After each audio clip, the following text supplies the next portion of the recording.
बल्कि रात को जब पड़ोसी सो जाता तो ये हिला हिला के और गिरा लिया करता। सही बता रहा हूं मैं, वाह वाह वाह। हिला हिला के गिरा लिया करता। तवासौ बिल हक़, हुकूक की अदायगी, हुकूक की तलकीन करना, हक को पहचानना।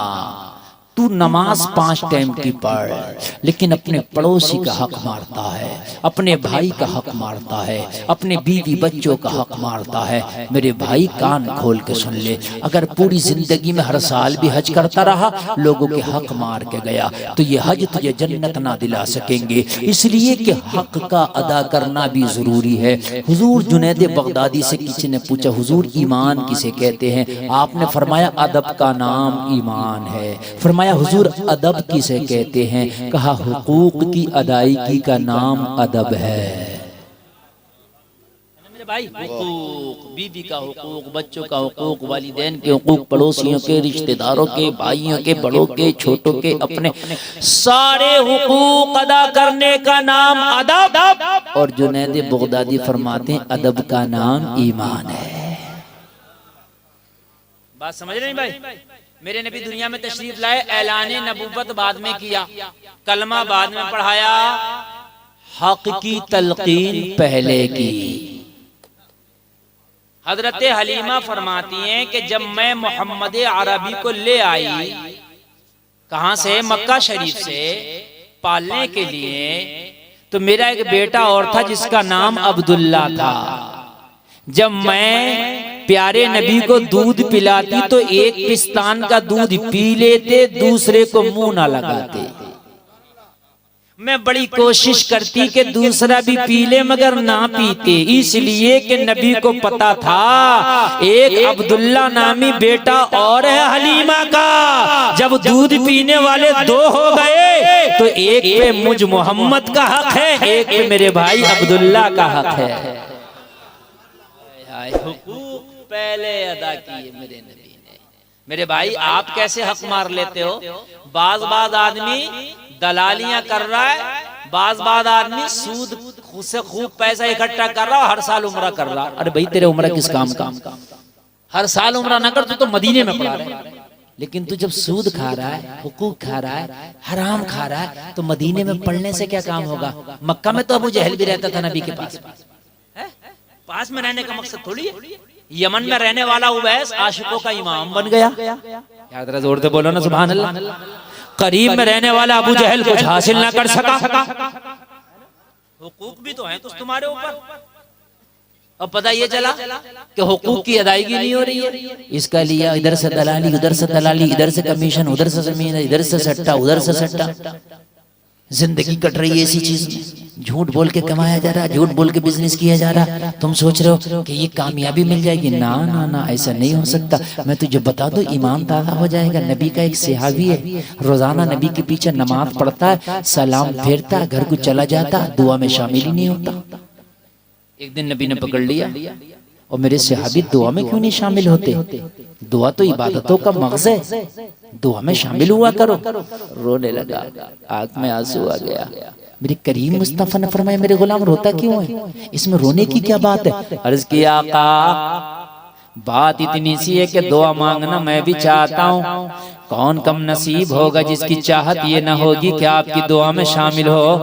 आका मेरी तो ये तमन्ना है कि मैं आपकी दुआ में रोजाना शामिल हुआ करूं, लेकिन मेरे करीम आका मेरे छोटे छोटे बच्चे हैं। नबी ने फरमाया, तेरे छोटे छोटे बच्चे निराले नहीं है, मदीना में और कितने नमाजी हैं उनके भी छोटे छोटे बच्चे हैं, वो तो नमाज भी पढ़ते हैं, दुआ भी करते हैं, तू क्यों नहीं दुआ करता? अर्ज़ करने लगा, आका बात इतनी सी और है, छोटे छोटे बच्चे हैं, उनके साथ साथ मेरा जो पड़ोसी है वो एक यहूदी है। नबी ने फरमाया, कितने नमाजी ऐसे आते हैं जिनके पड़ोसी यहूदी हैं, लेकिन वो दुआ भी करते हैं, नमाज भी पढ़ते हैं। अर्ज करने लगा, आका इतनी सी बात और है, यहूदी मेरा पड़ोसी है, यहूदी का और मेरा आंगन पास पास में है, बीच में सिर्फ एक दीवार का फासला है। दीवार के इधर मेरे पड़ोसी यहूदी का आंगन है, दीवार के इधर मेरा आंगन है। आका दीवार से सटा कटा हुआ खजूर का पेड़ एक यहूदी के आंगन में लगा हुआ है, उसकी आधी शाखें मेरे आंगन में झुकी है, आधी शाखें उसके आंगन में झुकी हैं। आका पेड़ तो यहूदी के आंगन में है मगर शाखें मेरे आंगन में भी आ गई हैं। या रसूल अल्लाह, रात को पका पका खजूर टपक टपक के मेरे आंगन में गिर जाता है। मेरे छोटे छोटे बच्चे हैं, मेरे ना समझ बच्चे हैं। आका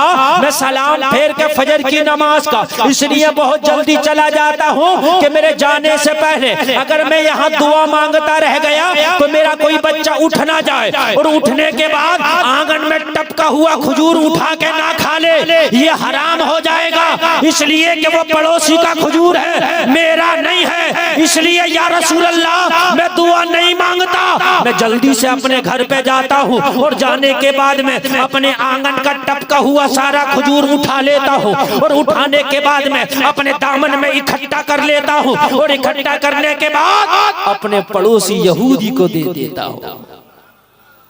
ये उसकी अमानत है। इसलिए या रसूल अल्लाह अब मैं दुआ करूं या अपने बच्चों को हराम से बचाऊं? मेरे नबी ने फरमाया अगर हराम खिला के बच्चों को दुआ मांगेगा तो तेरी दुआ भी तो किसी काम की नहीं। बच्चे तुम्हारे हराम खा रहे, तुम हराम खा रहे हो और दुआ खूब करा रहे हो मुझ जैसे मौलवी से, मुफ्ती से, पीर से, इससे उससे। मेरे भाई जब तक हराम खाएगा तेरी दुआएं कहां से कबूल होंगी? अर्ज किया का बस इतनी सी बात है, हराम से बचाता हूं अपने बच्चों को। मेरे बच्चे छोटे छोटे उठ के खाना लें। आज का होता तो देता इकट्ठा करता, लड़ जाता, लड़ कहता आप ही मत जाइए इधर को उठाने के लिए, मैं तेरे घर तोड़ने नहीं गया हूं, खुदा के गिरी अपना पेड़ हटा ले। बाद में गलत नहीं कह रहा हूं भाइयों, बल्कि रात को जब पड़ोसी सो जाता तो ये हिला हिला के और गिरा लिया करता। सही बता रहा हूं मैं, हिला हिला के गिरा लिया करता। और अगर ये उससे कुछ कहता तो कहता मैं तेरे घर जा रहा हूँ, क्या भाई हटा ले अपना पेड़। मैं बात हकीकत बता रहा हूँ मेरे भाई। और कहते हैं हम मुसलमान हैं, दाढ़ी बहुत बड़ी रख ली है, टोपी है, ओ भाई मुसलमान है।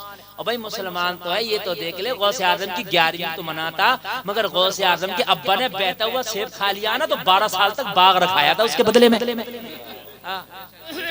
गौसे आजम की 11वीं बाद में मनाना। पहले ये बता किसी का सिक्का तो नहीं है तेरे ऊपर, हराम तो नहीं खाता है किसी का तू। और मेरे भाई जब तुम्हारे किसी का इंतकाल हो जाया करे ना और जब उसको दफन कर दिया जाए करे तो उसकी कब्र के पास खड़े होकर एक ऐलान किया करो, अगर बाप मरा तो बेटा ऐलान करे, चाचा मरा तो भतीजा ऐलान करे, भाई मरा तो भाई ऐलान करे। और जनाजे में शरीक होने वालों, ये मेरा बाप इंतकाल कर गया, अगर इसके ऊपर किसी का कर्जा हो तो वो मुझसे आकर ले ले, मैं देनदार हूं। और ना ले सके तो दिल से माफ कर दे। इसलिए कि हुकूकुल इबाद बड़ा सख्त मसला, अल्लाह भी माफ नहीं करेगा। अगर मेरे इस बाप से किसी को तकलीफ पहुंची है तो वो मुझे तकलीफ पहुंचा दे इसके बदले, और ऐसा ना कर सके तो फिर मेरे बाप को दिल से माफ भी कर दे। माफी करा दिया। अल्लाह जरा गौर करना, जरा गौर करना, ईमान ताज़ा हो जाएगा। या रसूल अल्लाह मैं खजूर बीन बीन के दे देता हूँ। मेरे नबी ने पीठ पे हाथ रख के फरमाया तूने तो बड़ा अच्छा काम किया, वतवासौ बिल हक, हक को तूने पहचाना है। दामन पकड़ के मचल गया आका, जब बात आपने खुलवाई दी है तो फिर इस समस्या का समाधान भी कर दो। मैं चाहता हूं कि मैं दुआ भी मांगू, अपने बच्चों को हराम से भी बचाऊं। नबी ने फरमाया आए हो तो फिर समाधान भी लेके जाओ। नबी ने फरमाया उस यहूदी को बुला लाओ जिसका पेड़ है। मेरे नबी की बारगाह में उसको बुला के लाया गया, जिसका पेड़ था आ गया, आके खड़ा हो गया। नबी ने फरमाया हम तुम्हारे पेड़ के खरीदार हैं, क्या बेचोगे? कहा नहीं बेचेंगे, मूड नहीं था बेचने का। नबी ने फरमाया बेच दो, मुंह मांगी कीमत देंगे। अब जब कीमत मुंह मांगी मिले तो जाहिर सी बात है मुंह में पानी आ ही जाना। जब कीमत मुंह मांगी की बात हुई तो कहने लगा बेचना तो नहीं था, लेकिन कीमत मुंह मांगी देंगे तो बेचूंगा। तो जो है क्या करूंगा? बेचूंगा। नबी ने फरमाएगा बेचेगा तो कीमत बता। इसने कीमत बताया, मुंह मांगी कीमत जो बोला, मेरे करीम मुस्तफा ने इसकी मुंह मांगी कीमत को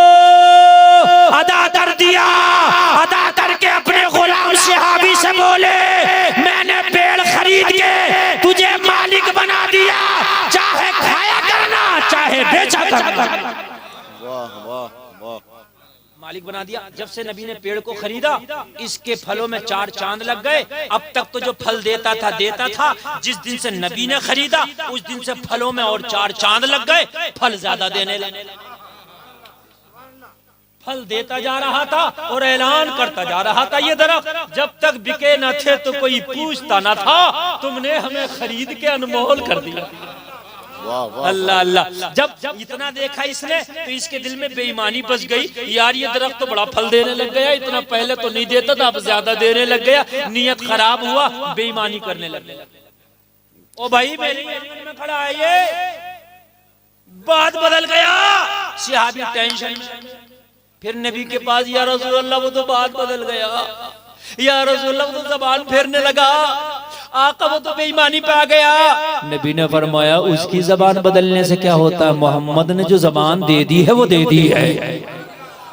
पेड़ तेरा है तो तेरा है, अर्ज की आका मेरा हाथ तेरा है तो तेरा है। नबी ने फरमाया मैंने कहा तेरा है, कहा आका उसके अंगना में खड़ा है। नबी ने फरमाया जा पेड़ के करीब जाके मेरा पैगाम दे देना कि मोहम्मद अरबी का हुक्म है, इसके अंगना से चलो मोरे अंगना में आ जाओ। वाह वाह वाह वाह वाह वाह, जिंदाबाद जिंदाबाद। वहां भी होता तो कहता पेड़ भी सुनते, कहता पेड़ भी सुनते, वो कैसे सुनेंगे, मगर ये सहाबी था। कहा वो पेड़ से कहना कि इसके अंगना से चलो मोरे अंगना में आ जाओ। सहाबी था, टीटीएस था, पहुंचा और उसके तने के करीब खड़ा हो गया जैसे किसी के कान में कोई बात करता है। यहूदी बोले क्या करना है, बोले थोड़ा सा काम है जरा यार, आखिरी बात मुलाकात करने। उसके बाद तुझसे जो हो वो कर लेना। अल्लाह अल्लाह बोले कर ले यार। अल्लाह अल्लाह अल्लाह अल्लाह। करीब आया, करीब आके जैसे किसी के कान में कोई कहता ना, उसके कान में आके कहने लगा मेरे नबी का हुक्म है, इसकी नीयत खराब हो गई, इसके अंगना से चलो और मेरे अंगना में आ जाओ। जब नबी का नाम सुना पेड़ हिलना शुरू हो गया, जमीन को चीरता हुआ, जड़ों को उखाड़ता हुआ इसके आंगन से चला, सहाबी के आंगन में आके खड़ा हो गया। सहाबी के आंगन में आके खड़ा हुआ, सहाबी पुकार पुकार के अपनी जबान में कह रहा था अस्साइलु मिनका ला यस्माउला, अस्साइलु मिनका ला यस्माउला। तो बरेली से आवाज आई, अरे कौन देता है, देने तो मुंह चाहिए, देने वाला है सच्चा हमारा। वह जो करम है शहे बता तेरा, नहीं सुनता ही नहीं मांगने वाला तेरा। इस्लाम जिंदाबाद, कौम मुस्लिम पाइंदाबाद। कलमा शरीफ पढ़े सारे लोग, ला इलाहा इल्लल्लाह मुहम्मदुर रसूलुल्लाह व मा अलैना इल्लल बलाग।